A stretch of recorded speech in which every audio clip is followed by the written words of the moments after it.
Tu l'as sûrement déjà ressenti, cette sensation floue, ce mal-être subtil, presque indéfinissable, comme si quelque chose clochait dans ta relation, mais sans que tu puisses vraiment poser de mots dessus.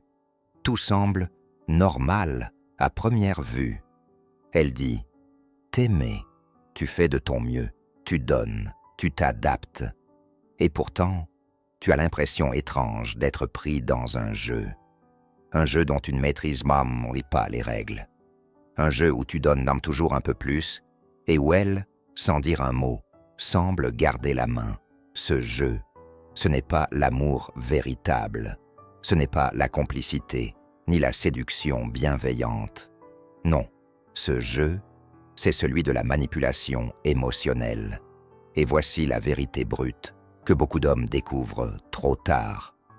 Si tu ne connais pas les leviers psychologiques que certaines femmes peuvent utiliser, tu risques un jour de te retrouver vidé, usé et surtout piégé.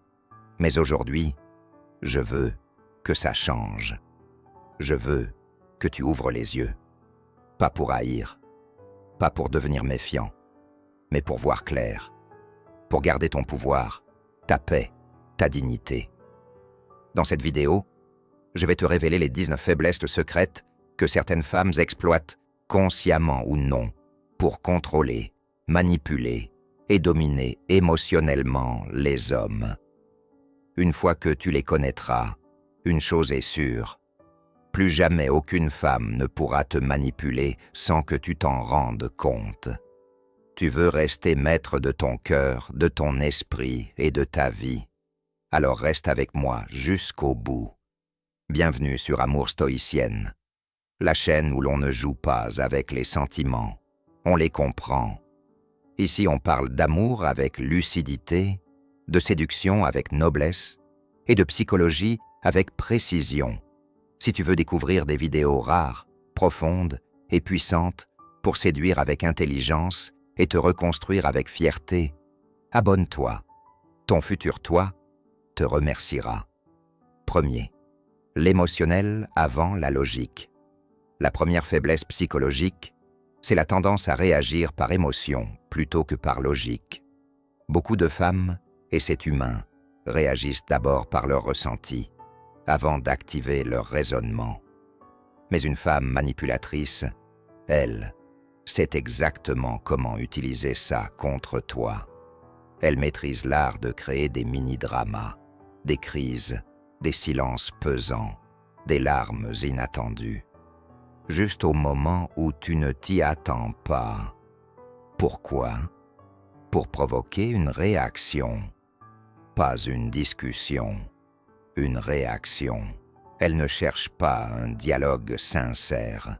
Elle veut que tu réagisses sous l'impulsion, que tu te sentes coupable, que tu agisses par peur de lui faire du mal. Et à partir de ce moment-là, tu as perdu le contrôle. Tu n'es plus dans une posture de décision. Tu es dans la réaction émotionnelle. Tu es dans la dette affective. Marc, un de mes abonnés, m'a raconté qu'il avait quitté son travail plus tôt 3 fois dans le mois. Pourquoi? Parce que sa copine lui faisait une scène à chaque fin de journée. Une fois, elle pleurait. Une autre fois, elle restait froide. Une autre, elle devenait agressive. À chaque fois, il se précipitait vers elle, pensant que c'était de l'amour. Mais ce n'était pas de l'amour. C'était une stratégie. Et il était devenu l'otage de ses émotions, à elle. Le conseil est simple, mais puissant. Observe. Respire. Décide froidement. Tu n'es pas là pour être le pompier de ses émotions à chaque crise. Tu es là pour construire une relation d'adulte, basée sur le respect, pas sur la panique émotionnelle. Deuxième point, une femme manipulatrice a souvent une peur très forte d'être rejetée, mais plutôt que de la montrer, elle la retourne contre toi. Elle te fait croire subtilement que c'est toi qui pourrais la perdre, que tu n'en fais pas assez, que tu ne la comprends pas, que tu n'es pas à la hauteur. Et soudain, tu doutes. Tu te remets en question. Tu te dis « Et si c'était moi le problème ?» Ce retournement est redoutable, parce qu'à force d'y croire, tu te mets à en faire trop. Tu deviens un homme en quête d'approbation, et plus tu as peur de la perdre, plus elle a le pouvoir. Tu veux inverser la dynamique? Voici le secret. Sois prêt à partir, même si tu l'aimes, car le jour où tu es capable de dire calmement « Je t'aime », mais je me respecterai toujours plus que je ne te poursuivrai. Ce jour-là, tu deviens irrésistible. Parce qu'un homme qui peut partir est un homme que l'on ne peut pas enfermer. Troisième, le besoin d'attention constante. Certaines femmes sont en dépendance d'attention permanente. Leur estime d'elles-mêmes dépend du regard que les autres portent sur elles, et souvent principalement du tien. Et dès qu'elles sentent que ton regard se détourne, ne serait-ce qu'un peu, elles paniquent, elles se sentent vides, elles s'ennuient, et elles déclenchent alors un mécanisme de manipulation basé sur la culpabilisation émotionnelle. Ça commence subtilement. Tu ne réponds plus aussi vite qu'avant. Tu préfères passer du temps avec tes potes plutôt qu'avec moi. Tu ne me regardes plus comme avant. Et très vite, tu deviens l'esclave de son besoin d'attention. Tu t'adaptes, tu t'effaces. Tu fais passer ses besoins avant les tiens. Et tu perds ton axe. Conseil, impose ton rythme, garde ta vie. Une femme saine s'intègre à ta vie. Elle ne cherche pas à en devenir l'unique centre. Tu n'es pas là pour remplir ses vides. Tu es là pour construire un échange. Ne deviens jamais le miroir de ses insécurités. Quatrième, la culpabilisation sexuelle. C'est un levier plus fréquent qu'on ne le pense. Une femme peut te faire croire que si tu refuses un rapport, une caresse, ou si tu poses des limites claires dans l'intimité, alors tu ne l'aimes pas. C'est faux. C'est un piège. L'amour adulte, mature, vrai, c'est aussi savoir dire non. C'est avoir des limites, des désirs, un rythme personnel. Ce n'est pas une soumission permanente au désir de l'autre. Mais si elle utilise le sexe comme monnaie d'échange émotionnel, tu es en terrain toxique. Exemple, tu refuses de faire ça avec moi, alors tu ne me désires plus. Si tu étais vraiment amoureux, tu accepterais. Faux, grave erreur. Le désir ne se prouve pas sous pression. Et voici une vérité simple, à graver dans ta mémoire. Celui qui peut dire non contrôle la relation. Cinquième, l'usure mentale, ou l'art de t'avoir à l'épuisement. La répétition est l'arme du temps. Et certaines femmes le savent instinctivement. Elles savent qu'un « oh non » aujourd'hui n'est pas forcément un « non » demain. Il suffit d'attendre, de relancer, de reformuler 10 fois, 20 fois, avec douceur, ou avec menace, avec charme, ou avec pleurs.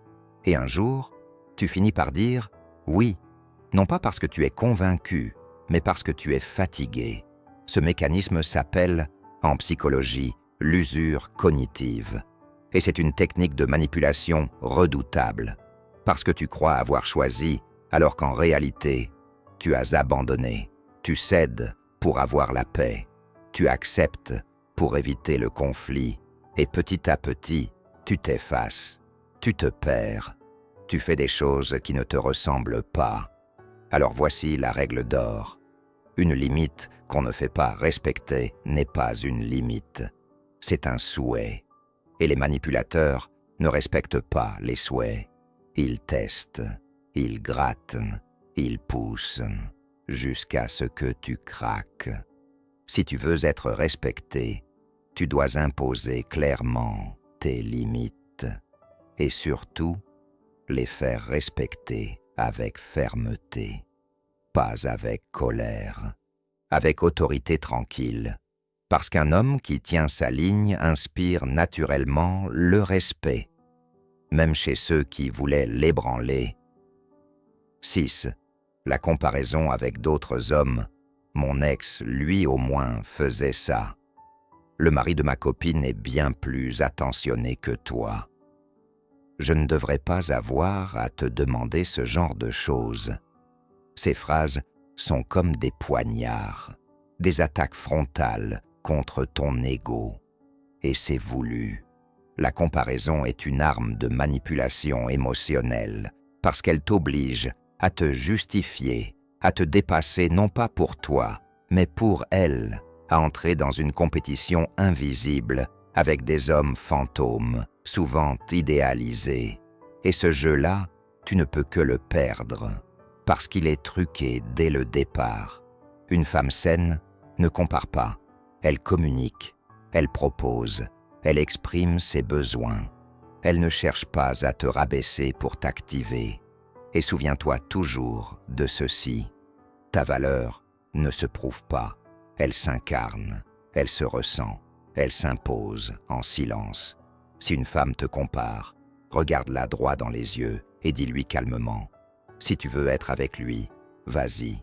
Mais avec moi, il n'y a pas de compétition. Je suis unique et je ne joue pas ce jeu. Et tu verras, à cet instant précis, tu reprends ton pouvoir.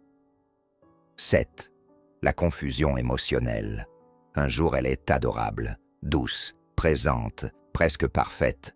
Le lendemain, elle devient froide, détachée, sarcastique. Tu ne comprends pas ce qui se passe. Tu te remets en question.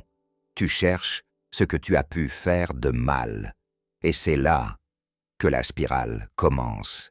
Tu veux retrouver la version d'elle qui te donnait tant d'amour. Tu fais des efforts, tu changes ton comportement, tu te plies, tu offres, tu t'adaptes. Et elle te donne des miettes, juste assez pour entretenir l'espoir. Ce yo-yo émotionnel n'est pas un bug, c'est une stratégie, une technique de domination affective. Elle crée le manque, puis elle le comble, puis elle le recrée. Et toi, tu deviens accro à l'idée de mériter son affection. Tu ne l'aimes plus vraiment. Tu es accro au shoot d'approbation qu'elle t'offre de temps en temps. Pose-toi cette question brutale, mais essentielle. Est-ce que cette femme m'élève ou m'épuise? Parce qu'un vrai amour ne t'épuise pas. Il te fortifie, il t'apaise, il te rend meilleur. Et tu as le droit, non, tu as le devoir de choisir l'énergie que tu laisses entrer dans ta vie. 8. Le chantage affectif. Si tu m'aimais vraiment, tu ferais ça pour moi. Tu me ferais pas autant souffrir si tu tenais à moi. C'est pas compliqué de prouver ton amour. Ces phrases sont les chaînes invisibles du chantage affectif. Elles te poussent à renier tes valeurs, tes envies, ta liberté, pour prouver ton amour. Mais l'amour n'a rien à prouver. Il se vit, il se montre dans le respect, la constance, la complicité, pas dans la pression, pas dans le sacrifice permanent. Le vrai problème, c'est que ces manipulations ne se voient pas tout de suite. Elles sont masquées sous un vernis d'amour, d'émotion, de détresse. Mais la vérité, c'est que ce n'est pas de l'amour, c'est du contrôle. Et tu dois apprendre à reconnaître cette phrase clé dans ta tête. Si je dois me trahir pour la garder, alors ce n'est plus moi qu'elle aime. Ne te plie jamais pour mériter un amour qui ne t'aime que lorsque tu obéis. 9. L'utilisation de tes blessures. Tu t'es confié. Tu as parlé de ton passé, d'une trahison, d'un abandon, d'un parent absent, d'un rejet. Tu pensais être en sécurité. Tu croyais que ton ouverture serait accueillie. Et un jour, dans une dispute, elle ressort précisément ce que tu lui as confié, non pas pour comprendre, mais pour te blesser. Là, tu as la preuve, irréfutable, que tu es face à une manipulatrice, parce qu'une femme qui t'aime soigne tes blessures. Elle ne les retourne jamais contre toi. Se servir de tes faiblesses pour prendre le dessus est un acte de trahison psychologique. Et ça doit être ton signal d'alerte maximale. Un homme peut tout supporter, sauf la destruction de sa vulnérabilité. Conseil, ne t'ouvre jamais trop vite. Une femme doit mériter l'accès à ton passé, et si tu vois qu'elle s'en sert contre toi une seule fois, pars, sans discuter. 10. La peur de la solitude, dissimulée derrière l'attachement. Certaines femmes ne t'aiment pas réellement. Elles n'aiment pas non plus qui tu es. Elles aiment ce que tu représentes. Une sécurité, une présence, une protection. Elles ont une peur panique d'être seules. Alors, elles s'accrochent. Elles te font croire qu'elles sont folles de toi. Mais en réalité, elles ont peur de perdre leur zone de confort. Elles peuvent jouer le rôle de la femme parfaite, te dire ce que tu veux entendre, s'adapter, prier pour que tu restes. Mais au fond, ce n'est pas toi qu'elles aiment, c'est le vide qu'elles fuient. Et toi, si tu ne vois pas clair, tu restes. Tu restes parce que tu confonds l'attachement avec l'amour. Tu restes parce qu'elle fait des efforts. Mais un amour vrai ne vient pas de la peur. Il vient de la liberté. Il est choisi. Il est renouvelé chaque jour, sans chantage ni dépendance. L'amour n'est pas une prison affective. C'est un élan libre. Et si tu sens qu'elle reste seulement parce qu'elle a peur de la solitude, alors tu n'es pas aimé. Tu es utilisé. Conclusion. La puissance de la lucidité. Maintenant que tu connais ces 10 faiblesses psychologiques, tu es armé, pas pour attaquer, pas pour te méfier de toutes les femmes, mais pour voir, comprendre, reconnaître, résister. Tu n'as pas besoin d'être en guerre, tu as besoin d'être lucide, parce qu'un homme lucide, stoïque, enraciné dans ses valeurs, est inaltérable. Aucune femme ne pourra l'emprisonner. Parce qu'il s'appartient d'abord à lui-même. Souviens-toi, l'amour ne doit jamais être un terrain de manipulation. C'est un lieu d'élévation. Et si tu refuses les jeux, les pièges, les stratégies, tu attires dans ta vie une femme qui, elle aussi, a renoncé à tout ça. Et là, commence une autre histoire. Une histoire digne de toi.